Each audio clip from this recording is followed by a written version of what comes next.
Une journée d'anniversaire studieuse. Le département management de la logistique et des transports de l'IUT de Moselle-Est à Sarreguemines a fêté hier ses 30 ans. À cette occasion, un colloque consacré au bilan et aux perspectives de la filière était organisé. Cette journée a aussi donné l'opportunité à l'IUT et au 16e BCP de signer une convention pour permettre à davantage d'étudiants d'aller chez les militaires. Si vous aussi les armées vous intéressent, cette information est peut-être faite pour vous. Ce week-end, l'association Forcasso organise à Rohrbach l'événement Mémoire vivante. Au programme, reconstitution de combat et présentation d'armes et d'équipements utilisés pendant la Seconde Guerre mondiale. De Paris à Beach, l'impact des Jeux Olympiques va se faire ressentir. Le 27 juin, la flamme sera à Meisenthal.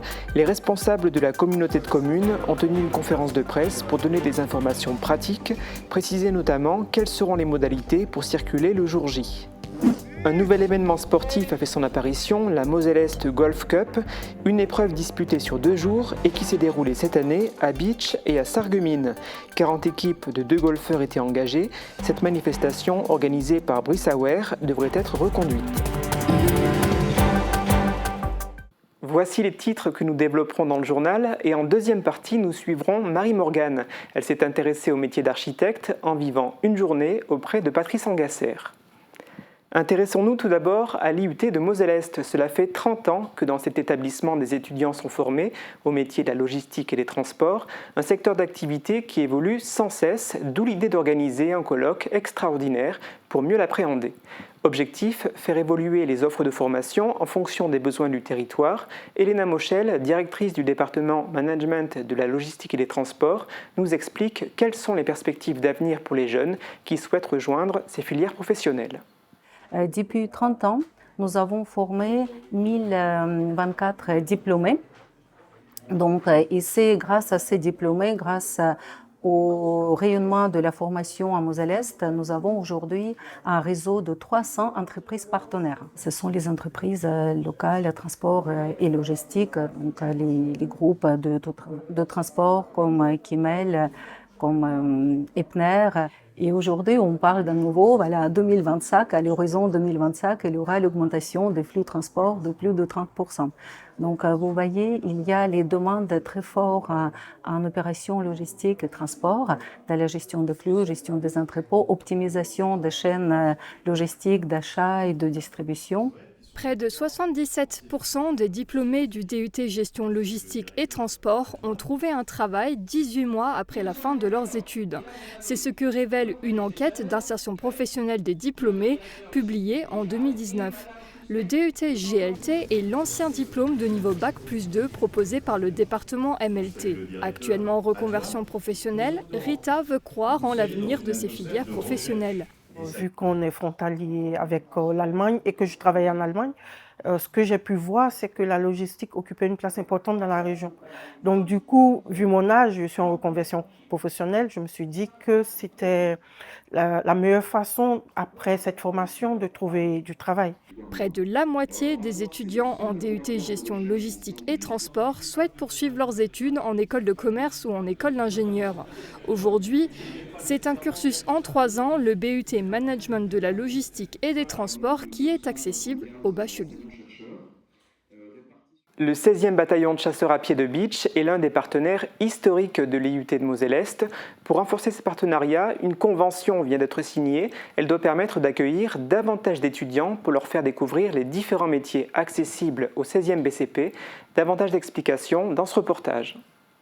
Alors, l'objectif de cette signature, c'est dans un premier temps une volonté du chef de corps commandant le 16e bataillon de chasseurs à pied, le colonel Crissman, qui voulait impérativement officialiser les échanges qu'a le bataillon avec l'université. Depuis 2011, le bataillon accueille régulièrement des stagiaires. Alors la population, elle se différencie sous 2 profils. Globalement, ce sont des stagiaires qui sont soit en fin de parcours universitaire, donc fin de DUT ou fin de licence. Ça, c'est la première population.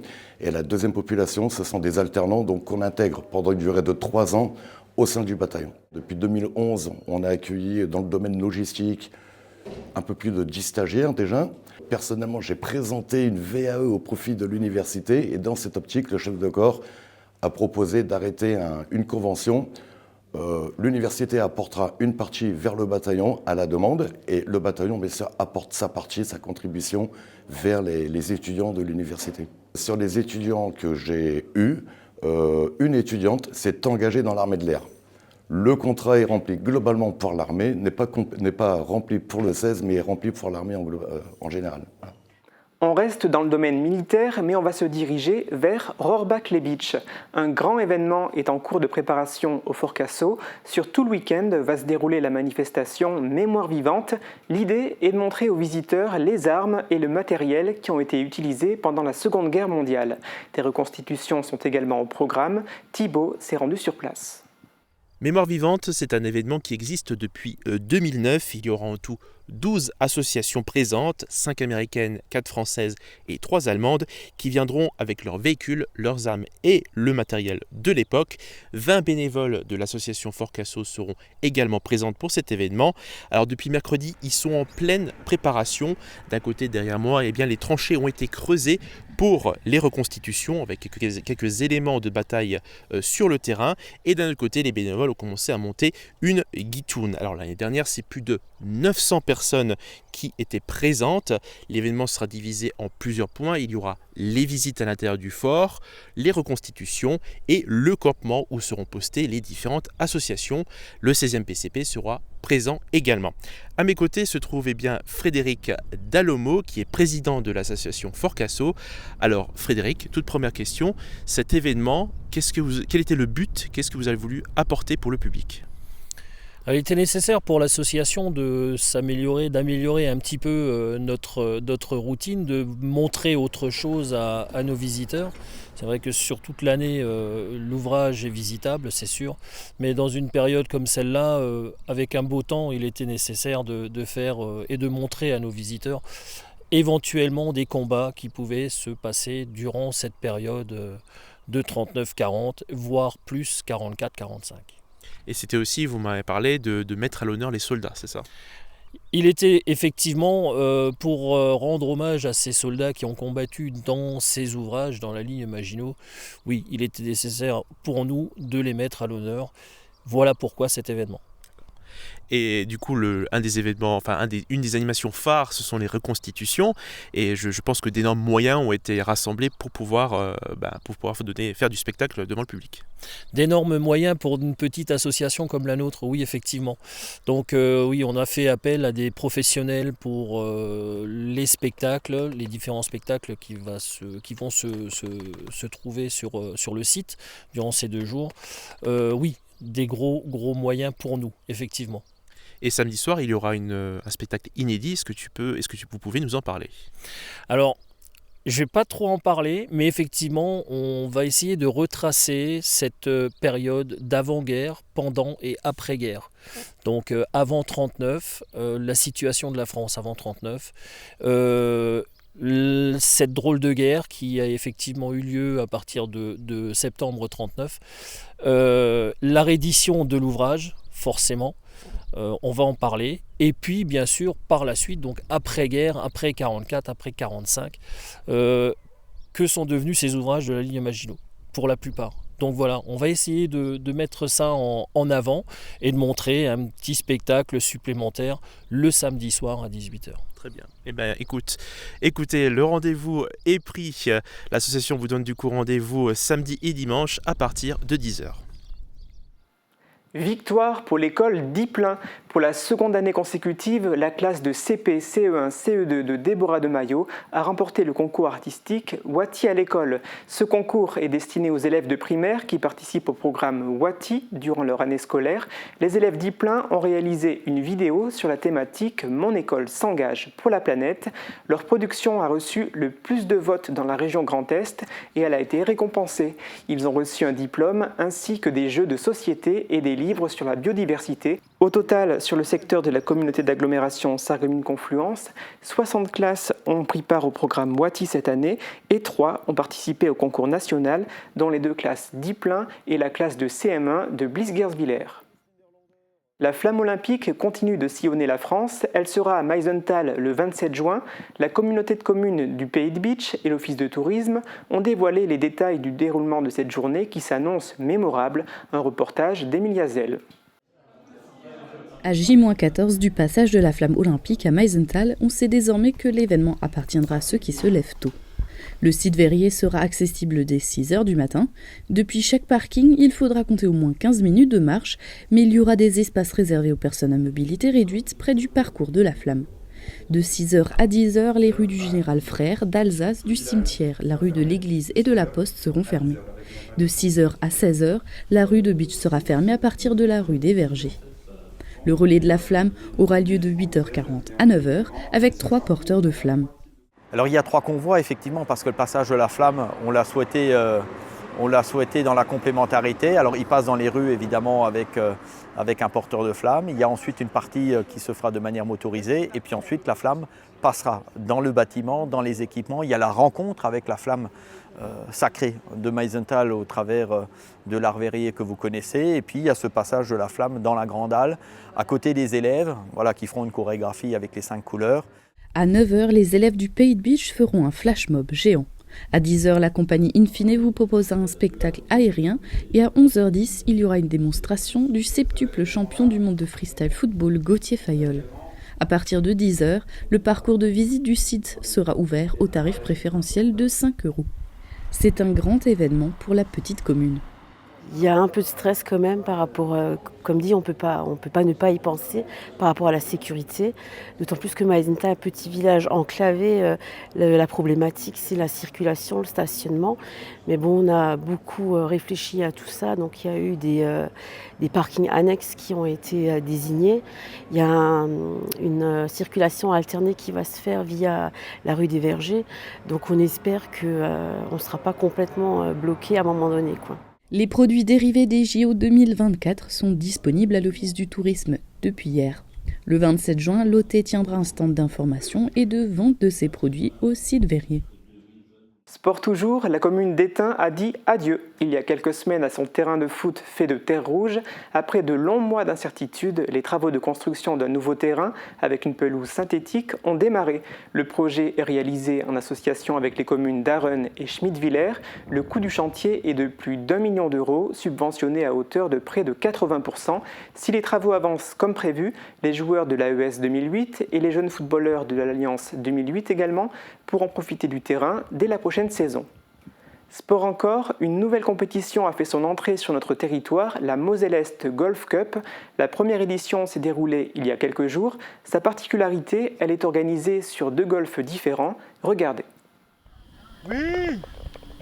Un jour à Bitche, un jour à Sarreguemines. Le tournoi Moselle-Est Golf Cup s'est déroulé sur les 2 greens de l'arrondissement. Une première édition de ce nouvel événement du calendrier sportif organisé par Brissauer. Beaucoup de gens ne connaissaient pas forcément les 2 golfs, donc ça a permis aussi à un moment donné de fédérer tout ça. Donc vraiment, quand on voit la bonne heure des gens, on peut être que content. Oui, bravo! À la fin des 2 jours de compétition, c'est l'équipe de Jérôme Kiffer et Valentin Dungelbert qui s'est imposée. Tous les 2 sont golfeurs à Folquemont. On a fait une très bonne première journée. On a eu un peu plus de difficultés sur la 2e journée. On n'a pas baissé les bras, on a continué et puis on a tenu bon. Et puis la preuve, c'est qu'on termine premier du premier événement Moselle-Est Cup. Donc on est fiers. De son côté, Brissauer pense déjà aux prochaines éditions de ce nouveau tournoi organisé sur 2 jours. Yes. Sarreguemines sera toujours le golf retenu pour le 2e jour. Il y aura la remise. Et on tourne sur 4 golfs. Donc l'idée c'est d'avoir Folquemont, il y a Sarrebourg et puis on retourne après sur Bitche. Et pourquoi pas peut-être un golf allemand. 80 golfeurs étaient engagés en binôme durant tout le week-end. Est-ce que demain la météo sera favorable aux golfeurs et aux pilotes d'hélicoptères? Réponse tout de suite dans la météo. La rénovation de vos façades avec Modern Habitat allie esthétique et une résistance garantie à toutes les intempéries.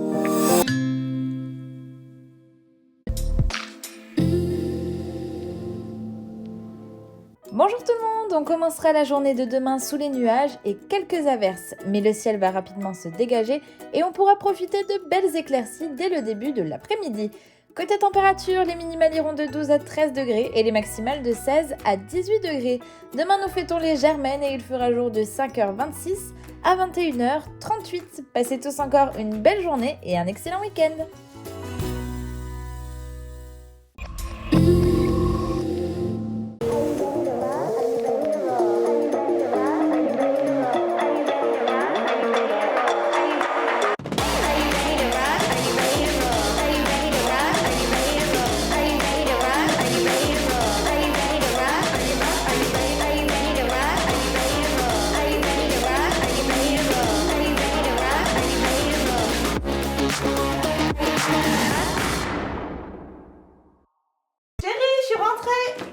J'ai invité du monde pour ce soir, j'ai rien prévu.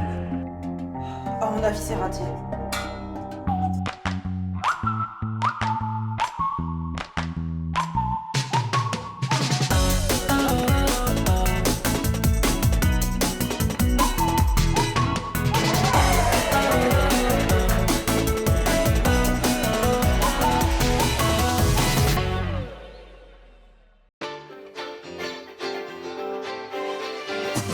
Du 28 au 30 juin, vivez un week-end de fête à Sarreguemines à l'occasion du grand festival des arts de rue de la Saint-Paul. Plus d'une quinzaine de compagnies et plus de 100 artistes pour des festivités sous le signe du rire et de l'émotion. Profitez d'animations, de spectacles gratuits et d'un marché d'artisans potiers. Ne manquez pas la déambulation magique du samedi soir avec Remue-Ménage et leur robot géant à 23h. Programme complet sur saintpaul.sarreguemines.fr. Grâce à mes appareils auditifs connectés, plus rien ne m'échappe à la télé. Les aides auditives nouvelle génération se connectent à différents accessoires. Et je ne louperai plus aucun appel de mes petits-enfants. Allô mamie? Comment ça va? Arthur, ouais, je suis trop contente de t'entendre. Avec la connexion Bluetooth, vous pouvez recevoir directement vos appels téléphoniques dans vos appareils auditifs pour une conversation plus claire.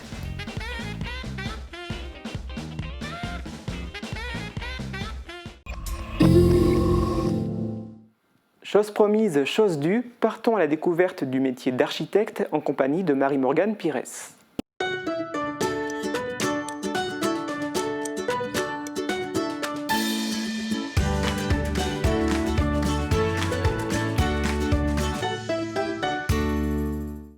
Bonjour à toutes et à tous, je suis ravie de vous retrouver pour une nouvelle aventure en immersion. Aujourd'hui, on va découvrir ensemble le métier d'architecte. Pour cela, je vais aller à la rencontre de Patrice Angasser. Comment sont rythmées ses journées, à quoi ressemble son quotidien, c'est ce qu'on va découvrir ensemble. Je vais tout de suite aller le rejoindre dans son bureau à Sarreguemines.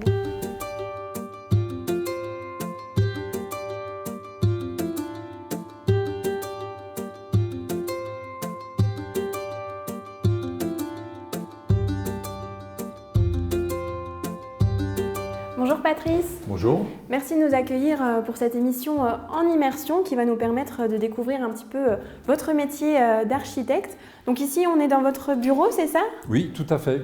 Donc c'est mon bureau où je reçois les clients, où je m'isole et ensuite je vous montrerai l'agence. Oui, donc il y a plein de choses que vous faites justement dans votre quotidien. Qu'est-ce qu'on va pouvoir voir aujourd'hui? Aujourd'hui, je vais vous montrer un peu l'agence, je vais vous montrer ce qu'on y fait, les projets en cours. Et cet après-midi, on ira sur 2 chantiers et sur un Roulin pour une présentation d'un projet. Donc là, c'est l'atelier. Il y a combien de personnes qui travaillent ici? Donc actuellement, on est 3. Donc vous avez ici donc, le secrétariat, l'accueil. Je vous présente Brigitte, collaboratrice. Et sur la partie, dans l'autre pièce, on a la partie plus technique. Donc on arrive ici dans la partie atelier, dessin, où on retrouve une table à dessin, qui est un objet qui devient rare dans les agences d'archi. Alors moi, à titre personnel, je préfère travailler de façon manuelle, surtout au début, et de façon à ne pas trop figer le projet, quoi. C'est vrai que la mise du dessin en ordinateur a une fâcheuse tendance à figer l'image et après c'est très difficile de la faire évoluer. Alors qu'en dessin, c'est plus facile et puis il y a un côté séduisant aussi que j'aime bien. Et ça me permet, disons, de faire évoluer le projet plus facilement. Donc, voilà un des derniers projets que, justement, on va présenter cet après-midi au maire de Roulin. Donc voilà, une esquisse qui est faite sur du calque. Ok, donc ça c'est tout fait à la main. C'est fait à la main, avec des feutres, multiples feutres, sur la base évidemment de supports graphiques ou photographiques. Vous avez ici la vue aérienne de la place. D'accord. Et en rouge, vous avez le dessin cadastral. Donc ça permet de rendre le plan à l'échelle et de ne pas dessiner n'importe quoi. Donc, voilà. Et du coup, ça veut dire qu'avant de faire le dessin, il y a tout un travail en amont, vous êtes allé sur place Bien sûr. prendre les photos Alors, il y a tout un reportage photographique que j'ai mis ici en icône, qu'on tire à différentes échelles, justement pour que quand on rentre à l'agence, on ait un souvenir à la fois des lieux, l'imprégnation qu'on s'est fait des lieux, etc. Oui, parce qu'on se dit l'architecte, c'est juste les dessins et voilà, en fait, il y a plein de choses et plein de compétences finalement à avoir.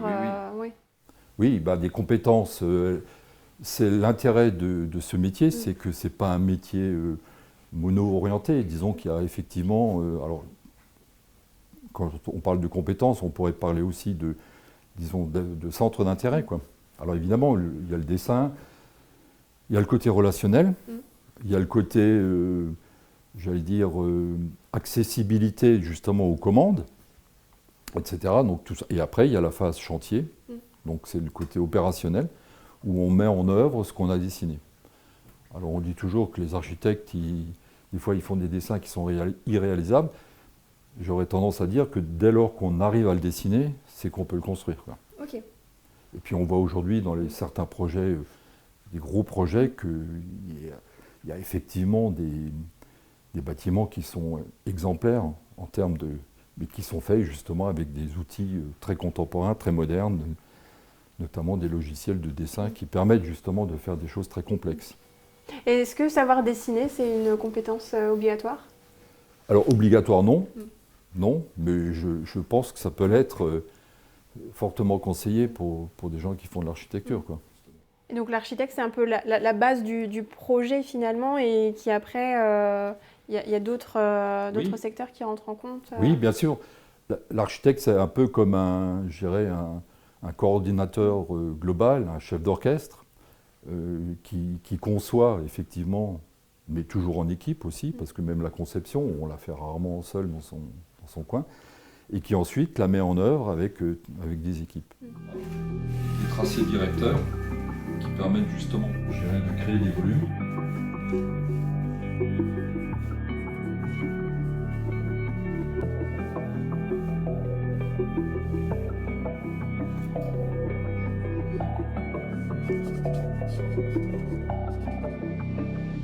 Et donc l'idée dans ce projet, c'était d'habiller la cage d'escalier existante.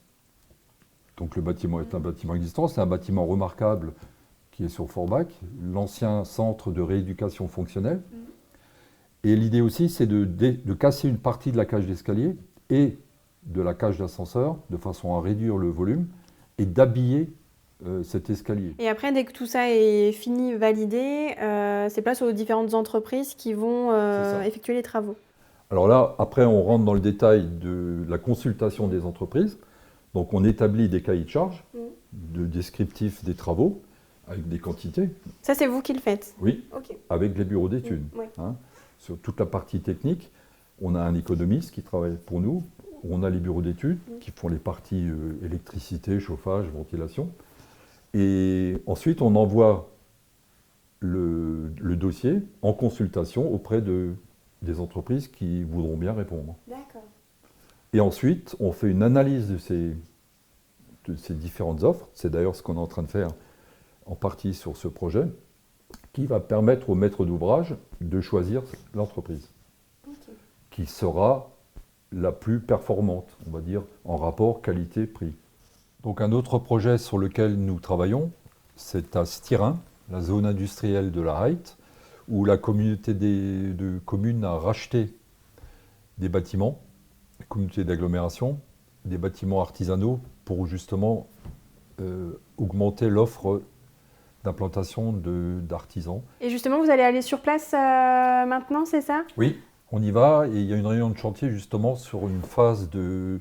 On modifie l'ensemble des toitures qui sont en amiante, on désamiante et on refait les façades avant de se lancer plus spécifiquement dans les travaux d'aménagement. Ok, bah c'est parti, on vous suit.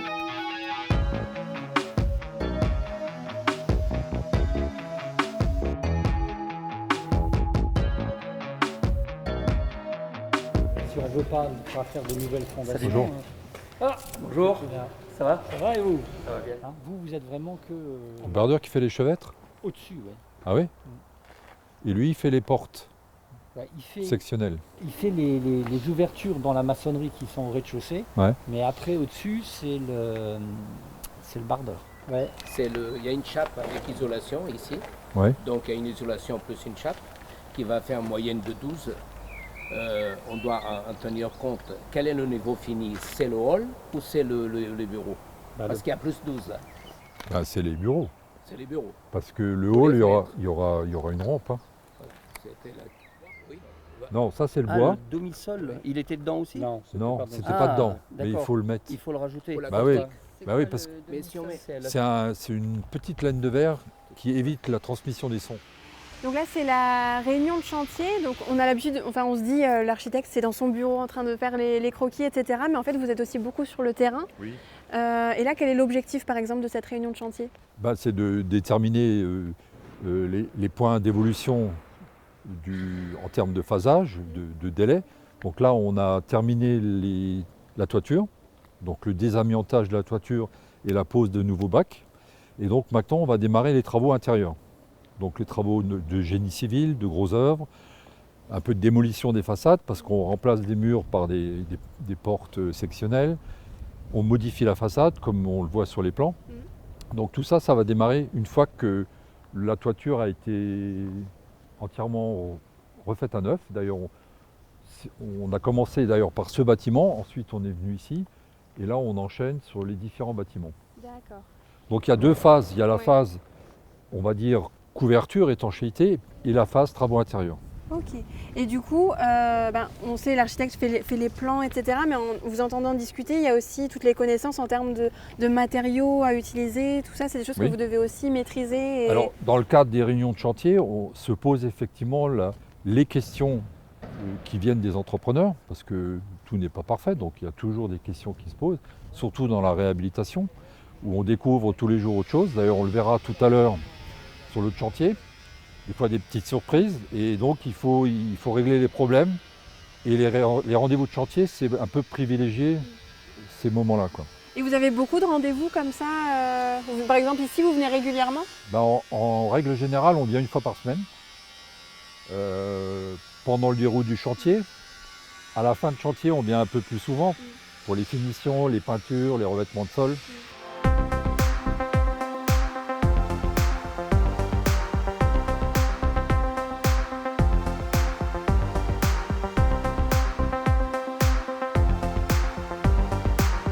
On a un doublage, nous, un placo. Donc là, il y a... Et ton placo, il est sur ossature? Non, pas là-dessus. Pas là-dessus. Mais là, oui. Donc là, on est sur un autre chantier. C'est un bâtiment justement dont vous m'avez parlé ce matin. On est sur le site de l'ancien centre de rééducation fonctionnelle qui faisait partie de l'hôpital Sainte-Barbe et qui va être réaménagé en consultation médicale. Et du coup, là, pour cette réunion de chantier, c'est quoi votre mission finalement? C'est de voir, enfin, de répondre à certaines questions, d'observer Alors là, nous sommes dans la phase de purge, de démolition. On enlève tout ce qui traînait, les tuyaux, les anciennes canalisations, etc. On met le bâtiment à nu. Et effectivement, on découvre au fur et à mesure des petites choses qu'il va falloir qu'on réadapte au projet. Mais ça permet de voir comme on a une certaine richesse de volume et de hauteur, de qualité d'espace qui sont très sympas et qui feront que le bâtiment aura un rendu qui sera, je pense, très intéressant. Et est-ce que c'est très différent de travailler sur un projet de réhabilitation qu'une construction neuve? Alors c'est différent. L'avantage de la réhabilitation, c'est qu'on travaille sur un support existant. Donc on intervient avec quand même de la matière au départ. Dans le neuf, je dirais, on peut faire un peu ce qu'on veut. Là, on est contraint par l'existant. Mais des fois, on peut en tirer parti, parce que l'existant, surtout quand il est qualitatif comme ici, c'est un atout. Partout où il y a des siphons de sol, ils avaient fait une forme de pente. Tu vois, il y a des formes de pente. D'où le ragréage fibré. Oui.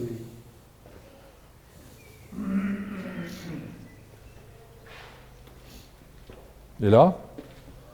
Ça, c'est le maçon qui rebouchera. C'est le maçon. Ouais. Ok. Lui, il avait fait des travaux de cuirage. Et je voudrais aussi évoquer un petit peu votre parcours. Quelle formation vous avez faite et comment vous êtes entré dans l'architecture? Alors, j'ai fait l'école d'architecture de Strasbourg et ensuite j'ai fait un diplôme d'études approfondies en géographie et très rapidement je me suis installé en tant qu'architecte libéral. Okay. Et donc j'ai commencé à exercer dès le début des années 80. Mon premier chantier, c'était le casino des faïenceries à Sarreguemines, donc pour la ville de Sarreguemines. Voilà, c'était le début d'une longue carrière. Et au fur et à mesure des années, le métier a beaucoup évolué, on l'évoquait avec les nouvelles technologies, etc. Est-ce que vous devez vous former régulièrement Alors, déontologiquement, on a des formations continues à assumer. Et évidemment, la technique évolue. L'administratif évolue aussi, les contraintes réglementaires également, et de plus en plus, on est dans un cadre qui est vrai, a tendance un peu à se compliquer. Mais ça fait partie de l'évolution des réglementations, de l'évolution des techniques, l'évolution aussi de la réglementation thermique, qui fait qu'on n'utilise plus certains matériaux au profit de nouveaux matériaux qui sont plus biosourcés. Voilà, donc ça fait partie de l'évolution globale, quoi.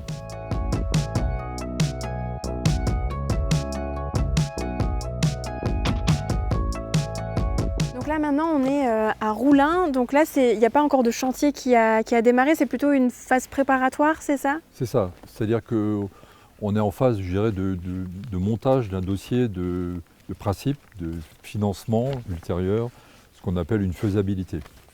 Donc là, la réunion est prévue pour montrer au maire la première réflexion.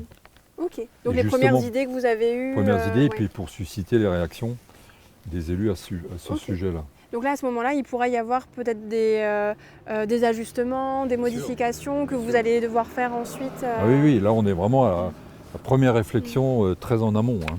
Et justement, quand vous proposez une première ébauche, il y a beaucoup de changements encore à faire, d'ajustements. Ça prend du temps jusqu'à avoir vraiment le produit final? Oui, je pense. Ça prend du temps. Le but, c'est de faire un projet qui est viable financièrement, esthétiquement. Et pour ça, il faut passer par cette phase de dossier de faisabilité, d'avant-projet, qui permet aux élus de chercher des moyens pour réaliser. Et là, c'est encore totalement différent comme projet parce que c'est de l'aménagement extérieur finalement? C'est ça. Alors là, on est purement dans de l'aménagement urbain. Donc c'est une place qui accueille différentes manifestations, dont le marché, les fêtes foraines et pourquoi pas d'autres. L'idée justement, c'est d'en faire un espace le plus convivial possible. D'autant qu'on est à l'entrée de cette salle socioculturelle, polyvalente. Et donc il y a de multiples usages qui sont prévus. Et puis son état global fait qu'elle mérite aussi une réhabilitation. L'idée principale dans une place, c'est effectivement la possibilité de la libre appropriation au maximum, de façon à ce que les usages soient le plus facilités possible, hein, l'appropriation des lieux. Donc ça peut aller du marché, ça peut être des fêtes foraines, ça peut être des rassemblements divers. Donc l'idée que je vais vous soumettre, en fait, c'est d'essayer de laisser l'espace le plus libre possible, à part effectivement avec cette noue centrale. On est comme ça, hein, le bâtiment c'est ici. Donc vous avez ici l'avenue Pasteur, la salle ici, le bâtiment de logement ici. Et donc les gens qui vont venir et qui vont stationner là. Alors je l'ai mis ici, mais on pourrait très bien en avoir un plus près. Vous voyez ? Et actuellement il est même en position en partie haute. On a un parking qui est relativement...